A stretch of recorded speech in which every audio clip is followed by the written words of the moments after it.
Estamos aqui com o Dr. Magno, vereador pelo PDT. Dr. Magno, assunto a questão dos celíacos, né? As pessoas aí que têm rejeição a glúten. Aprovado hoje projeto de apoio, né? Incentivo aí à política pública de apoio aos celíacos, do vereador Vinícius Camargo. O senhor, como médico e também como detentor dessa doença, né? Fala um pouco para a gente a respeito dessa questão que é importante aí para Ponta Grossa. Sim, Eduardo, eu gostaria de comentar primeiro como paciente, depois como médico. Como paciente, notamos assim claramente como as pessoas que lidam na área de alimentação, como não tem conhecimento a respeito do assunto. Muitos que trabalham nessa área de alimentar não desconhecem o que é o glúten. O glúten é a farinha de trigo, o malte, a cevada, o centeio. A maioria dos alimentos contém farinha de trigo. E quando um cliente chega num restaurante, num estabelecimento comercial, pedindo que ele precisa de uma comida sem a farinha de trigo, a resposta vem como pronta. Não contém, com pleno desconhecimento do que se trata.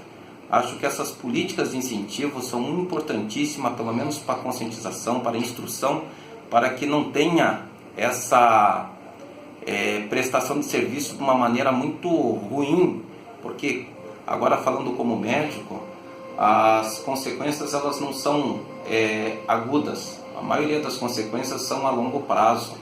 Quem é doente celíaco, ele vai ter que fazer uma dieta isenta de glúten por um período contínuo, ele é a vida inteira se isentando da dieta com farinha de trigo.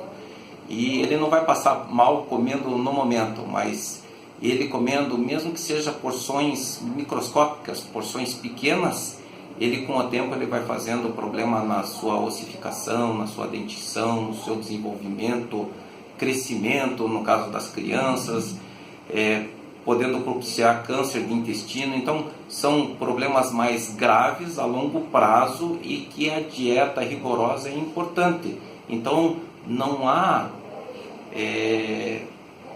nós temos que, quem trata da questão alimentar tem que ter conhecimento do que é o glúten. Então essas políticas eu acho interessantíssimas e muito oportunas e muito importante para a população. Não são poucas pessoas que têm esse problema.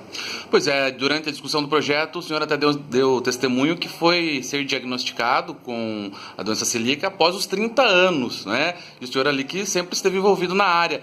Como é fácil essa descoberta, as pessoas de repente que podem até ter e não saber?